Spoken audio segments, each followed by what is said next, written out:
प्रार्थना करता हूँ कि नव वर्ष आपके लिए मंगलमय हो, शुभमय हो। नए साल में आप देश और प्रदेश की बातें लोगों के सामने अच्छे ढंग से पेश करके लोगों का मन जीते। वहीं ये 3 कृषि के काले कानून खत्म हो और जो किसान लगातार पिछले 50 दिन से धरने पे बैठा है, वो इन कानूनों को खत्म करा करके अपनी घर वापसी करे। परमात्मा देश के प्रधानमंत्री को इस बात की नव वर्ष में सद्बुद्धि दे कि वो इस तरह के निर्णय लेने से पहले जो इनके प्रतिनिधित्व हैं उनसे बात करें और फिर इस तरह के निर्णय को ले जिससे देश का भला हो, ना कि देश बर्बाद हो। मेरी कल स्पीकर से बात हुई थी और स्पीकर ने आपके सामने कोई इस तरह की बात कही थी कि मेरा इस्तीफा उनके पास नहीं पहुंचा, जबकि मैंने इस्तीफा 3 दिन पहले खुद अपने साइन करके प्रेस के रूबरू और उनको मेल किया था। वो ये बात भी स्वीकार गए थे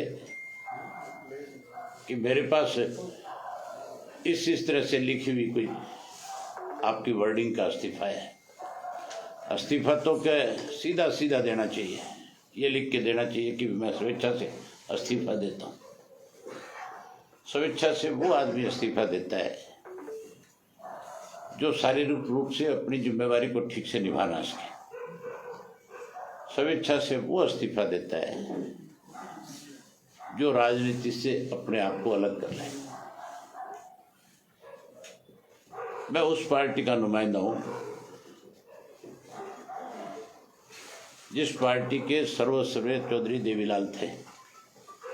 उन्होंने उस पार्टी को नींव रखने का काम किया था और चौधरी देवीलाल ने अपने स्कूल के समय से लेकर के आखिरी समय तक, स्कूल के समय में महात्मा गांधी के आंदोलन का हिस्सा बनकर के देश की आज़ादी की लड़ाई लड़ी। 16 वर्ष की आयु में पंजाब की, उस वक़्त के पंजाब की जो आज पाकिस्तान में है, मुल्तान के बोस्टल जेल में अपने 6 महीने बिताए। अनेक उनके ऊपर मुकदमे बने, लेकिन उन्होंने देश की आज़ादी को, जब तक देश आज़ाद नहीं हुआ, अपना घर बार, स्कूल, पढ़ाई सब छोड़ दिया और गांधी के आंदोलन में लग गए। देश की आज़ादी के बाद उन्होंने हमेशा जहाँ किसान की अनदेखी हुई, गरीब की अनदेखी हुई, कमेरे की अनदेखी हुई, कमज़ोर की अनदेखी हुई, उन्होंने उसकी मदद करी। ना केवल मदद करी बल्कि चाहे वो किसी पद पे थे और उनकी बात कहीं नहीं सुनी जाती थी तो पद छोड़ करके उसकी लड़ाई को लड़ने का काम करते थे। बहुत सारे उदाहरण है, मैं अगर सारी बात बताऊंगा तो बहुत लंबा हो जाता है। लेकिन उन्होंने अपने आखिरी समय में भी, ओलावृष्टि हुई थी, चौटाला साहब चीफ मिनिस्टर थे, उनको बुला करके कहा एक किसान की फसल बर्बाद होगी, आज इस महंगाई के ज़माने में उसको ठीक से मुआवजा नहीं मिला तो वो किसान परेशान हो जाएगा, इसलिए ओलावृष्टि का पैसा बढ़ा करके दिया जाए। फिर चौटाला साहब ने उसको 3000 रुपये करके पर एकड़ के हिसाब से दिया था। वो बहुत चिंता करते थे इन चीज़ों की। हमने भी चौधरी देवीलाल की नीतियों को कैसे आगे बढ़ाया जाए, इसके लिए पार्टी के सब साथियों ने बैठ करके एक निर्णय लिया कि इसके लिए किसी एक व्यक्ति को पहल करनी चाहिए।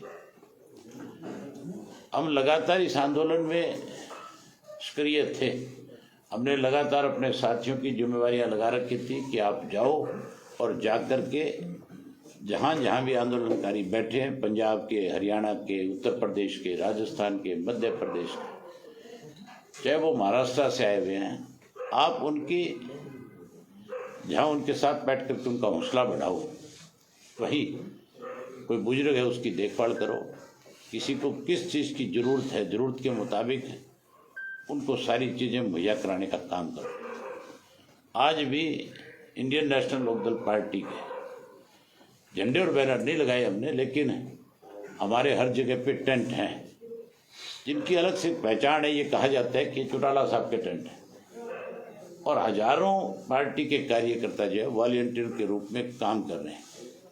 मैं पिछले दिनों खुद 10,000 कार्यकर्ताओं को छोड़ कर के आया था, और कल फिर जा रहा हूँ। कल अम्बाड़ा से शुरू करूँगा, अम्बाड़ा से पहले पेवा जाऊँगा, पेवा से फिर कैथल जाऊँगा, कैथल से नरवाना जाऊँगा, नरवाना से उचाना जाऊँगा, उचाना से फिर आपके जुलाना जाऊँगा, जुलाना से बड़ौदा जाऊँगा, फिर गुहाना, गुहाना से फिर आपका गन्नौर, गन्नौर से फिर सिंधु बॉर्डर पे जाऊँगा। और हज़ारों ट्रैक्टर ट्रालियाँ मेरे साथ जाएंगी, जिनमें अगर मान लो 1000 ट्रैक्टर ट्राली जा रही है तो 10 आदमी भी साथ जा रहे हैं तो 10,000 की संख्या होती है, कोई छोटी नहीं है।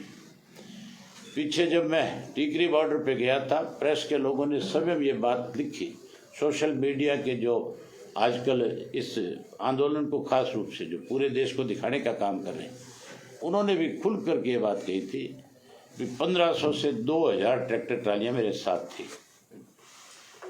अब रही बात रिजाइन की, तो रिजाइन की कापी मैंने पहले भी आपके पास भेजी थी, और आज मेरी बात ये हुई थी गुप्ता जी के साथ कि मैं कल फिजिकली आपके सामने प्रेजेंस होकर के अपना रिजाइन फिर दूंगा।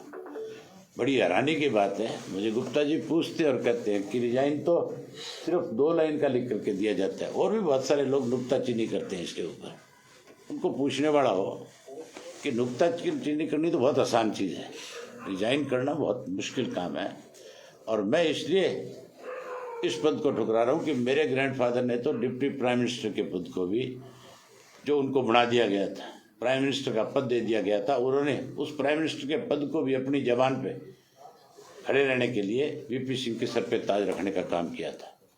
और डिप्टी प्राइम मिनिस्टर होते हुए उन्होंने जब किसान की जमीन की लिए नया एक्ट आ रहा था, 1 मिनट लगाई थी, रिजाइन कर दिया था। रिजाइन करके वीपी सिंह को हटा करके और चंद्रशेखर को प्रधानमंत्री बनाने का काम किया था।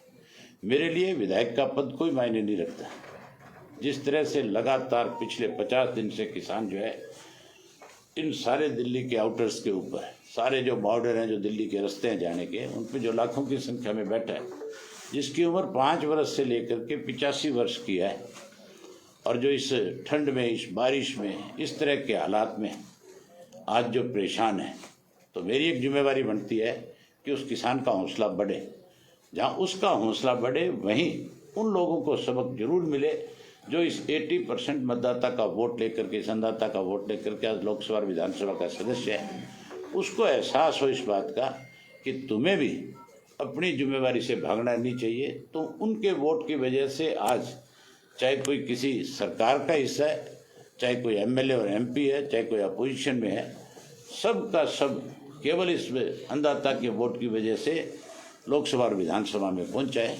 मैंने स्पीकर को कल कहा था कि मेरे इस्तीफे के अंदर कोई कंडीशन नहीं है, सिर्फ मैं एक बात उसमें जरूर लिखूंगा ताकि देश के किसान को इस बात का पता लगे, देश के आम आदमी को इस बात की जानकारी हो कि चौधरी देवीलाल की पार्टी के ऊपर, चौधरी देवीलाल के दिखाए हुए रास्ते पे चल करके इंडियन नेशनल लोकदल पार्टी का, चाहे मैं अकेला सदस्य विधानसभा का हूँ, मैंने अपनी जिम्मेवारी को निभाते हुए अपना रिजाइन जो है स्पीकर को सौंपने का काम किया है। और खुल करके मेरी पार्टी के जितने भी सदस्य हैं, जितने पार्टी के साथी हैं, वो लगातार तब तक उस लड़ाई को जारी रखेंगे जब तक ये तीनों कृषि के काले कानून खत्म नहीं हो जाएंगे।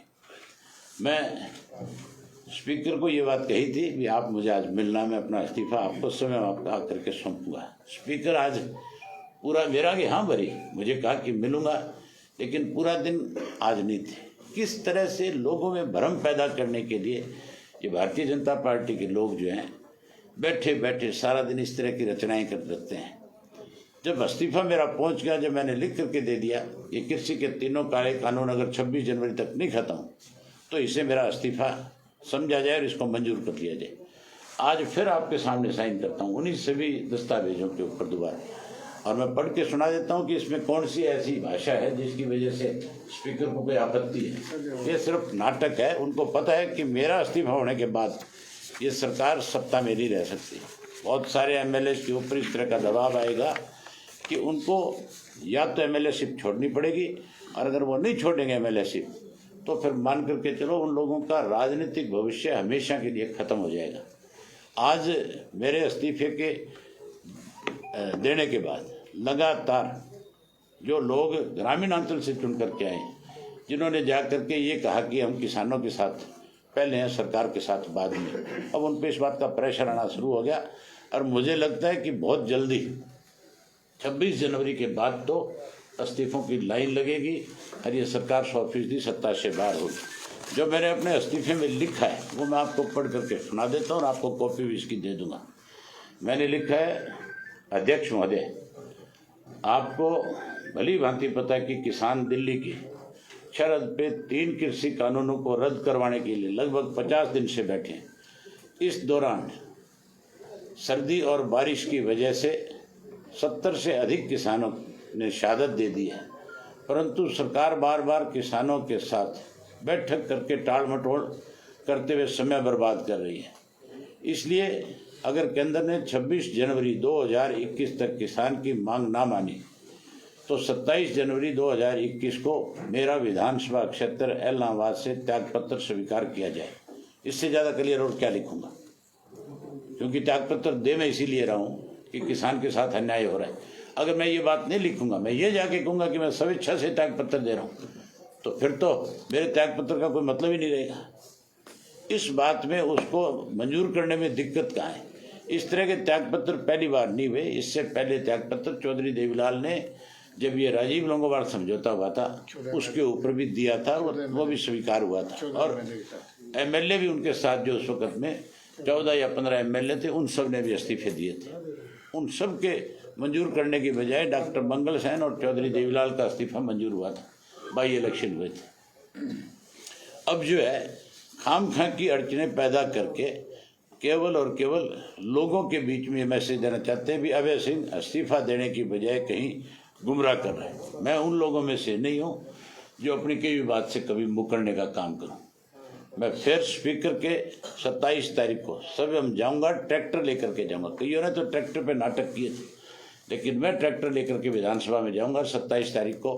फिर उसके सामने दस्तखत करके कापी उसको और दूंगा। ये आज आपके सामने दस्तखत करके बाई हैंड कल पार्टी के ऑफिस की जिम्मेवारी लगाऊंगा कि वो फिर से जा करके रिसीट करा के आए, ताकि कल को ये नाटक ना कर सके भी मुझे तो इस्तीफा मिला ही नहीं। कोई ना कोई इसके ऑफिस का व्यक्ति होगा जिसको रिसीट करवा दिया जाएगा। दूसरा, भूपेंद्र सिंह हुड्डा का एक बयान मैंने देखा है, बड़ी हैरानी की बात थी। हुड्डा साहब कह रहे थे कि अभय सिंह के इस्तीफा देने से बीजेपी को ताकत मिलेगी, एक वोट कम हो जाएगा। उससे पूछने वाला हो, मैं तो हमेशा पहले जब तू सत्ता में था तो प्रदेश के लोगों के हितों के लिए तेरे साथ लड़ते थे, और बीजेपी जब सत्ता में आई और बीजेपी ने जब लोगों के साथ कुठाराघात किया, लोगों की अनदेखी करी, तो अकेला मैं था विधानसभा में जिसने लोगों की लड़ाई को लड़ने का काम किया। इसको तो एक कोर दिखा देते हैं फाइल की छोटी सी ऐसी, और वो कोर देखते ही इसका थूक सूख जाता है, बोलना बंद कर देता है विधानसभा में, और ये वहाँ से फिर कोई ना कोई बहाना करके विधानसभा से बाहर निकल जाता है। जब इस किसान के इशू के ऊपर जिस पे मैं आज इस्तीफा दे रहा हूँ, इन पे चर्चा होनी थी। आज ये कहता है बारी बारी से कि विधानसभा का सत्र बुलाओ, अविश्वास प्रस्ताव लेकर के आएंगे। जिस दिन सरकार प्रस्ताव लेकर के आई थी उस दिन भूपेंद्र सिंह हुड्डा ने उस पर चर्चा करने की बजाय भागने का काम किया था। भागने का मतलब ये होता है, हाउस से आप अगर जाते हो तो ये समझो कि आप अपना पीछा छुड़ा रहे हो। जिस इशू के ऊपर हम लड़ना चाहते थे, जिस इशू पे सरकार से पूछना चाहते थे, जिसमें सरकार को जो सरकार के सहयोगी थे जो नाटक कर रहे थे कि हम किसानों के साथ, उनको वहाँ पे हमें अपने साथ खड़ा करने पे मजबूर करना चाहते थे, तब ये भागे थे। मैंने इनको आवाज़ें मारी, मैंने स्पीकर से रिक्वेस्ट करी कि आप उनको बुलाओ, बड़ा अहम इशू है जिस पर चर्चा होनी चाहिए। इन्होंने चर्चा करने के बजाय मैदान छोड़ने का काम किया था। आज भी किसी बॉर्डर पे नहीं गया, नाटक कर रहा है।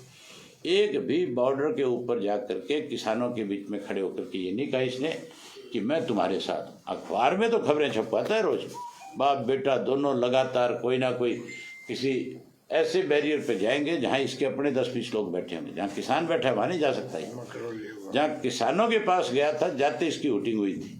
ये गया था आपके टिगरी के बॉर्डर के ऊपर। आपने वो ऑडियो देखी होगी कि किस तरह से लोगों ने इसका विरोध किया था, किस तरह से सुरजेवाड़े का गला पकड़ा था लोगों ने, किस तरह से इसके बेटे दीपेंद्र सिंह को इसी टिगरी बॉर्डर के ऊपर बीच रास्ते से वापस मोड़ दिया था लोगों ने। क्योंकि इनकी असलियत हमारे हरियाणा प्रदेश का हर व्यक्ति अच्छी तरह से जान चुका है। इन्होंने किस तरह बीजेपी की मदद करी, अगर मैं उसको फिर दोहरा दूंगा तो बहुत लंबा हो जाएगा। इसी भूपेंद्र सिंह हुड्डा ने बीजेपी का जो उम्मीदवार खड़ा किया हुआ था सुभाष चंद्रा, अपने पेन की शाई बदल करके, अपने वोट कैंसिल करा करके, अपना स्वयं का वोट खाली छोड़ करके बीजेपी की मदद करी थी। इसी भूपेंद्र सिंह हुड्डा ने इस किसान वाले इशू के ऊपर बीजेपी को ज़्यादा देर तक जवाब तलब करने के लिए, उसको घेर के खड़ा करने के लिए, उसके साथियों को मजबूर करने के लिए जब हम खड़े हो रहे थे तो ये वॉकआउट करके भागा था। अनेक ऐसे मौके आए हैं जब ये भाजपा के साथ खड़ा हुआ है, चोर दरवाजे से भाजपा की मदद करता है और उल्टा आरोप हमारे ऊपर लगाता है। भाजपा ने इसकी कैसे मदद करी थी ये भी आपके सामने। इसका बेटा राज्यसभा का मेंबर कभी नहीं बन सकता था। बीजेपी अगर कोई तीसरा कैंडिडेट खड़ा कर देती, जब बीजेपी पे वोट नहीं था तब तो इस भूपेंद्र सिंह हुड्डा से मिली भगत करके दूसरा कैंडिडेट जिताया था। और आज की तारीख में जब स्पष्ट था कि दूसरा कैंडिडेट जो है तुम अगर कोशिश करोगे तो बीजेपी उसको जिता सकती, किसी को भी इंडिपेंडेंट खड़ा कर देती, कांग्रेस के 8 MLA के वोट उस इंडिपेंडेंट के हिस्से में जाते, 100% इसका बेटा चुनाव हार जाता, किसी कीमत पर नहीं जीतता। एक दूसरे से मिले हुए हैं, एक दूसरे से मिल करके इस प्रदेश को खा रहे हैं। अब तक भूपेंद्र सिंह हुड्डा के खिलाफ 7 साल हो गए, 6 साल हो गए बीजेपी को सत्ता में आई। हमने 1400 पेज की इसकी चार्जशीट और यहाँ अपने विधानसभा में मुख्यमंत्री को दी थी कि आप इसके ऊपर कार्रवाई करो। कहीं कोई कार्रवाई नहीं हुई। हमने कहा कि आप इंक्वायरी करा दो, अगर हम गलत हैं देने वाले तो हमारे खिलाफ कार्रवाई हो जाए, अगर हम सही हैं तो इसके खिलाफ कार्रवाई होनी चाहिए। आप बता दो किसी भी एक जो हमारी दी चार्जशीट के ऊपर इन्होंने कोई कार्रवाई करी है क्या? ये तो उसी दिन मिल गए थे आपस में जिस दिन बीजेपी सत्ता में आई थी। इन्होंने बीजेपी ने इसकी फाइल को अपने पास रख लिया था। ये दोनों मिलकर के इस प्रदेश को बर्बाद करना चाहते हैं। लेकिन इंडियन नेशनल लोकदल पार्टी जो है अपनी भूमिका निभाएगी, अपनी जिम्मेवारी निभाएगी और किसान के साथ जहाँ न्याय कराएगी। वहीं प्रदेश में हम एक गांव में अभी थोड़ी एक ठंड कम हो जाए, हम अपनी पार्टी के सब साथियों की जिम्मेवारी लगाएंगे कि वो एक पोल खोल अभियान के तहत इनकी जाकर के पोल खोले। हम कंप्लेंट बनाएंगे, हम एक सबूत उसके साथ देंगे कि दोनों कैसे मिलकर के इस प्रदेश और देश को बर्बाद करने में लगे हुए। अगर कांग्रेस मिली भी ना होती तो कांग्रेस लोकसभा में विरोध करती, कांग्रेस राज्यसभा में विरोध करती। कांग्रेस के आज MP जो है, पंजाब वाले MP तो बैठे हैं 4-6 के, दूसरे जो MP हैं उन्होंने एक दिन भी कभी इंडिया गेट के ऊपर जाके विरोध नहीं किया। एक दिन उन्होंने कभी महात्मा गांधी की उस पर जो समाधि बनी उस पर जाकर के विरोध नहीं किया। इन्होंने कभी पार्लियामेंट के गेट पे खड़े होकर के विरोध नहीं किया। तो इसका मतलब ये 100% आज इनके साथ मिले हुए हैं। इसकी पोल और जल्दी सारी की सारी खुलेगी। सर, दीपेंद्र हुड्डा जी ने आज कहा है कि अभय चौटाला जी जो है अंगूठा कटा के शहीदों में नाम कराना चाहते हैं। दीपेंद्र ने नहीं, फिर आप भूल गए। दिग्विजय जी ने कहा। दिग्विजय ने कहा है मेरे बड़ा अंगूठे से तिलक करूंगा मैं क्या। इस्तीफा जो आपने पढ़ा है ये वही है जो आपने मेल किया था, ये इस्तीफा वही है जो आपने मेल किया था, क्योंकि ये 2 है। ये उसने कहा ना मुझे छोटा चाहिए, बड़े वाला उसको पसंद नहीं आया, ये बड़े वाला है, अब छोटे वाला साथ और दूंगा। तैयारी कर रही है विधानसभा में मुद्दा। आप भी साथ मिले हो क्या JJP के साथ? नहीं, असंवेदनशील आपने कोई शब्द लिखा है विधानसभा को लेकर, उसको लेकर वो विशेषाधिकार हनन का नोटिस दिलवाने की नौबत नहीं आएगी JJP को विधानसभा में जाने की। उससे पहले JJP जो है, मैंने कहा था टुकड़े टुकड़े गैंग है, इसके टुकड़े टुकड़े हो जाएंगे। विधानसभा का सत्र जब तक आएगा तब तक माँ बेटा 2 बचेंगे JJP में, बाकी सब JJP को छोड़ जाएंगे। आपको पता नहीं इस मीटिंग में किस तरह से इनके गिरेबान पे हाथ डाला था JJP के MLA ने? आपको सारी बातों को पता है, फिर भी पता नहीं आप क्यों लिखने में संकोच करते हो कई दफा। शोकीराम के आवास पर कुछ किसान पहुंचे इस्तीफा मांगने के लिए अभी लेकर। मैंने आपको बताया ना, मेरे इस्तीफे की बात के बाद जिस किसी ने भी जा करके किसान के बीच में खड़े होकर के ये कहा कि भी मैं किसानों के साथ हूँ, मैं सरकार और सत्ता के साथ नहीं हूँ, उन लोगों के इस्तीफे आएंगे जरूर। उनको इस्तीफे देने पे लोग मजबूर कर देंगे। अगर वो इस्तीफे नहीं देंगे तो उनका राजनीतिक तौर पे हो, ये ठीक है कि 5 साल दाव लगा रहेगा, लेकिन उसके बाद फिर उनको गांव में तो फिर भी नहीं बढ़ने देंगे उनको। 5 साल लग जाएगा दाव? नहीं लग सकता। जाएगी सरकार बीच में। मैं तो ये कहता हूँ कि सेशन भी नहीं आएगा, उससे पहले सरकार जाएगी। अगर ये चिंता में ना होते, फंसे हुए ना होते तो ये दिल्ली टिंडे लड़ गए थे। क्या काम था जंगल का दिल्ली? कभी देखा है आपने? मेरी पार्टी है, मेरी पार्टी के अगर 10 MLA होंगे, मैं किसी दूसरे के दरवाजे पे ले जाके क्यों खड़ा करूंगा?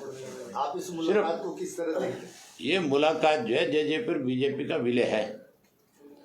ये कोई मुलाकात इस बात की नहीं है कि आप कोई हरियाणा प्रदेश के विकास के बारे में बातचीत करने गए हो। ये मुलाकात तो इसी बात की है कि जेजेपी के MLA जो है इस जेजेपी को छोड़ेंगे और उसी की चिंता इनको है, इसलिए ये वहाँ जा करके। आप मेरे को सबसे बड़ी हैरानी, आपके भी सोचने की बात है, अभी कभी ऐसा हुआ है आज तक कि मैं मेरे पार्टी के 10 MLA किसी और के दरवाजे पे ले जाके खड़े कर दूं? इसका मतलब ये है कि घबराहट में है। और गए के लड़ थे दिल्ली, क्या काम था? MLA का क्या काम दिल्ली जाकर के? सर, किसान आंदोलन को लेकर एक बात जो कांग्रेस करती है कि भाई सत्र बुलाइए और सत्र में साफ हो जाएगा कौन विधायक किसके साथ नहीं। आप कह रहे हैं कि मैं इस्तीफा दूंगा, उसके बाद इस्तीफों की बाढ़ आ जाएगी, बाकी लोगों को भी मजबूरी हो जाएगी। तो पहले मैं तो आपको ये कहना चाहूंगा, भूपेंद्र सिंह हुड्डा को भी सद्बुद्धि मिलनी चाहिए। चौधरी देवीलाल ने अपने सारे साथियों के रिजाइन कराए थे। अगर 30 MLA 31 MLA कांग्रेस के रिजाइन करें तो 100% ये मान करके चलो ये सरकार 4 दिन नहीं चले। ज्यादा कारगर उसको भी कंडीशनल मेरी तरह दे देना चाहिए भी 26 तारीख तक। अगर नहीं होता तो 27 को हमारे इस्तीफे मान लिए जाए। ये इस्तीफे थोड़े देंगे, ये तो मिले हुए हैं, ये तो नाटक कर रहे हैं। ये रोज कहते हैं हम गवर्नर के जाएंगे, हमारे को गवर्नर टाइम नहीं दे रहा। तुम जाओ गवर्नर के दरवाजे पे, सेक्रेटरी आकर के तुम्हारा मेमोरेंडम ले जाएगा, गवर्नर को दे देगा। नाटक करने की क्या जरूरत है? बिना मतलब तुम्हारे अखबार की खबर बनाने के लिए नाटक करते हैं दोनों बाप बेटा। इफेक्टिव तरीका दबाव डालने का यही है कि इस्तीफा देकर सामने आए। इस्तीफा देकर के सामने आए, बाकायदा कहे कि या तो इनकी बात को मान लिया जाए, नहीं मानेंगे तो हम रिजाइन कर देंगे। सर, जो अविश्वास प्रस्ताव की बात कह रहे हैं हुड्डा, उसमें अगर आप विधायक रहते हैं तो आपका वोट भी काफी महत्वपूर्ण रहेगा विधानसभा में और बाकियों का भी। इससे अरे अविश्वास प्रस्ताव की बात कर रहे हो आप? जब अविश्वास प्रस्ताव पे चर्चा होनी थी तब ये कांग्रेसी कहाँ मर गए थे? तब क्यों छोड़ करके भागे वहां से? तब तो ये छोड़ के भाग गया। मेरे वाले इस्तीफे से इनको पता है तुम्हारे मरोड़े चढ़ा देंगे लोग, इनके चूड़ियां कसी जाएगी थोड़े दिन में। इनको इस बात का पता है कि तुम्हारे से भी इस्तीफे मांगे जाएंगे, फिर क्या करोगे तुम? ये तो अपना बचाव करने के लिए इस किस्म की बात आपके सामने रख रहे हैं। ये कांग्रेसी जो है इन बीजेपी वालों के भी बाप हैं, बेटे नहीं है। अच्छा भाई साहब, ये सुप्रीम कोर्ट ने जो कमेटी बनाई थी उसके एक मेंबर ने आज रिजाइन कर दिया कि मैं इस कमेटी में नहीं हूँ, भूपेंद्र मान ने। तो क्या लग रहा है कि अब ये कमेटी में भी मतलब जो है लोग पीछे हट रहे हैं? देखो, हम सुप्रीम कोर्ट की जो है सम्मान करते हैं, लेकिन जो कमेटी बनी हुई है उस कमेटी के जो 4 मेंबर हैं वो पहले से सरकार के साथ है। किसान की लड़ाई सरकार के साथ है। एक तरफ तो इनका जो एडवोकेट जनरल जो है, अटॉर्नी जनरल जो होता है सेंटर का, वो कोर्ट के अंदर ये कहता है कि भी कोर्ट इस मामले में इंटरवीन ना करें, ये सरकार का किसान का इशू है। दूसरी तरफ वो जाके एफिडेविट देते हैं कि आप एक कमेटी बना दो, और कमेटी के वो सदस्य बनाए गए हैं जो किसान को मंजूरी नहीं है, जो ऑलरेडी पहले से ही इन कानूनों में अपनी तरफ से रिकमेंडेशन दे चुका है, राय नहीं रिकमेंडेशन कर चुका है ऑलरेडी। यहाँ तक भी जोशी ने तो ये भी कहा है कि जो एमएसपी है उसको भी खत्म कर दिया जाए। वो तो एमएसपी को भी आगे लागू नहीं रखना चाहते, वो तो उसको खत्म करना चाहते हैं, उनकी तो रिकमेंडेशन ये भी है। तो फिर ऐसे लोगों से कैसे आप उम्मीद कर सकते हो कि वो किसान की इस कठिनाई को, किसान की इस दिक्कत को कहीं अपनी रिपोर्ट के अंदर माननीय सुप्रीम कोर्ट के सामने रख दें। भूपेंद्र सिंह हुड्डा ने जो मान ने जो इस्तीफा दिया है, मैं जो समझता हूँ उसका, उनको इस बात का एहसास हुआ है कि अगर तू इस कमेटी का मेंबर रहा तो पंजाब का किसान, देश का किसान अलग बात है, पंजाब का जो पगड़ी बांधने वाला है वो तेरे को अपनी जमात से निकाल देगा, तू उसके बीच में कभी नहीं जा पाएगा। फिर इस डर से दिया है। दुष्यंत दवे ने भी इस्तीफा दे दिया था, जो किसानों के पैरोकार थे, वकील थे। प्रेसिडेंट पद से इस्तीफा दिया है, वकील जो थे दुष्यंत दवे। आप देखो कितने हमारे कोर्ट के जस्टिस जो हैं, पंजाब हरियाणा हाई कोर्ट के, दिल्ली के, जो किसानों के समर्थन में जाकर के खड़े हुए हैं। कितने IAS IPS अफसर हैं, सीनियर मोस्ट जो रिटायर्ड हैं, उन्होंने जाकर के उनको सपोर्ट करी है। पंजाब के तो एक DIG ने अपने पद से भी इस्तीफा दे दिया। बहुत सारे Punjab Haryana high court bar का जो अध्यक्ष है वो सारी बार को अपने साथ लेकर के गया था और उन्होंने समर्थन दिया। दिल्ली की बार ने समर्थन दिया, सुप्रीम कोर्ट की बार ने समर्थन दिया। उन्होंने कहा कि हम आपके केस जो है मुफ्त में लड़ेंगे, हम आपका एक पैसा खर्च नहीं होने देंगे। अगर ये कानून ठीक होते तो फिर आप ये बताओ इस तरह के लोग सपोर्ट क्यों करते हैं? कभी हो सकता है, पॉसिबल है, जज, रिटायर्ड जज जो है हाई कोर्ट का जस्टिस जो है वो क्यों सपोर्ट करता है? इसमें कमियां हैं, इसमें खामियां हैं। अगर इसमें कमियां और खामियां नहीं है तो फिर बारी बारी से इसके लिए मीटिंग क्यों बुलाई जा रही है? और उस मीटिंग के अंदर सरकार की तरफ से ये प्रस्ताव क्यों आता है कि भाई हम इसमें जो आप अमेंडमेंट कराना चाहते हो कर देंगे? तो इसका मतलब गलत है। उसको दुरुस्त करो, उसको ठीक करो, इसको नया बना लो, इसको खत्म कर लो। किसान की डिमांड है तुम बढ़ाओ, लेकिन किसान के साथ बैठ करके बातचीत करके उसके बाद अपना बना लो, क्या फर्क पड़ता है? लेकिन हमारा प्रधानमंत्री जो है वो तो यूँ समझो कि जो हमारे देश में जिस तरह से अंग्रेज हुकूमत कर गया, ये तो उससे भी ज़्यादा सख्त रवैया अपना करके इस देश के लोगों को दबाना और कुचलना चाहता है। उस वक़्त अंग्रेज़ के वक़्त में चाहे हमारे लोग पढ़े लिखे नहीं थे, बावजूद उसके उन्होंने कभी अत्याचार नहीं साधा। 1907 में भी इस तरह के कानून आए थे, अंग्रेज़ को अपना हाथ खींचना पड़ा था।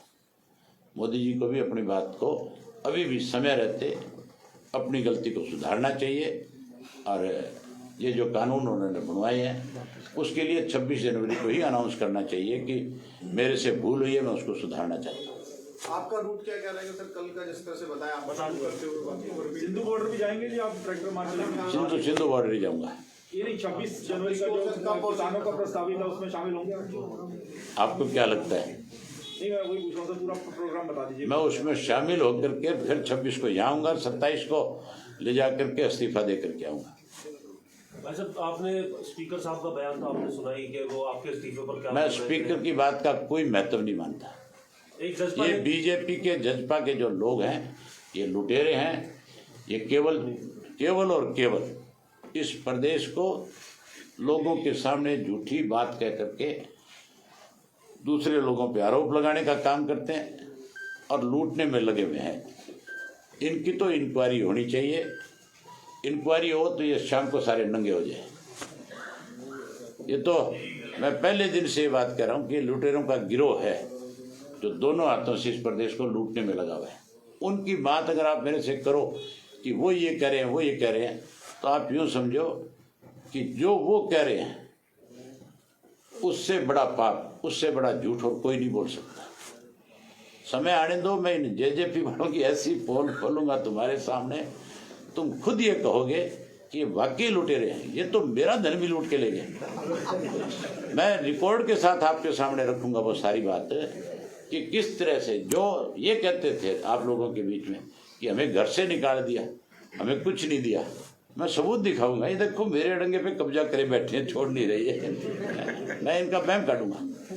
ऐसी कुछ आगे चीजें मतलब नहीं, आगे नहीं। मैंने पता किया, मेरे जो कोई मकान है, मेरे मकान को आगे किराए पे दे रखा है। मैंने किराएदार से पूछा भाई तू कैसे बैठा यार, मकान तो मेरा है।